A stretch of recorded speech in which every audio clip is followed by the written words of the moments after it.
Guys, അപ്പം ഞാനിന്ന് വന്നിരിക്കുന്നത് ഒരു കേരക്കറി റെസിപ്പിയുമായിട്ടാണ് കേട്ടോ. ഞങ്ങൾ കോട്ടയംകാരെ ഇതിനെ കല്യാണ മീൻകറി എന്നും കൂടെ വിളിക്കും. അതായത് ഉത്തമ, ഈ ക്രിസ്ത്യാനികളുടെ വീടുകളിലെ പണ്ട് തൊട്ടേ ഈ കല്യാണത്തലേന്ന് ഈ കല്യാണ മീൻകറി ഭയങ്കര ട്രെൻഡിങ് ആണ്. കല്യാണ മീൻകറിയും കപ്പയും കൂടെ ഒരു പിടി പിടിച്ചാണ്ടല്ലോ, അടിപൊളിയാണ്.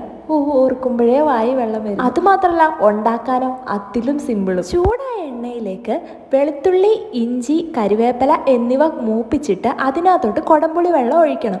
അതിന് നല്ലപോലെ തിള വന്നു കഴിയുമ്പോഴത്തേക്ക് നമ്മുടെ കേരക്കുട്ടന്മാരെ അതിലേക്ക് ഇട്ട് കൊടുക്കണം. എടാ പിന്നെ മെയിനായിട്ടുള്ള ഉപ്പിടാനായിട്ടും കൂടെ മറക്കല്ലേ. അതിൻ്റെ പുറകെ വേണം നമ്മൾ കേരക്കുട്ടന്മാരെ ഇട്ട് കൊടുക്കാൻ. കേരമീൻ അതിനകത്തോട്ട് ഇട്ട് കഴിഞ്ഞിട്ട് നല്ലപോലെ തിള വരുമ്പം നമ്മൾ അതിനകത്തോട്ട് 2 കരിവേപ്പില വെച്ച് കൊടുക്കണം. അതെൻ്റെ ഒരു ഡെക്കറേഷൻ പർപ്പസിനാണ്. അത് വേണമെന്നുണ്ടെങ്കിൽ നിങ്ങൾക്ക് ചെയ്യാം. അത് കഴിഞ്ഞിട്ട് നല്ല പോലെ അടച്ചു വെച്ച് കുറച്ച് നേരം വേവിക്കണം. എടാ, നമ്മുടെ കല്യാണ മീൻകറി സെറ്റായിട്ടുണ്ട് കേട്ടോ. അപ്പോൾ അടുത്ത വീഡിയോ കാണാം. ബൈ.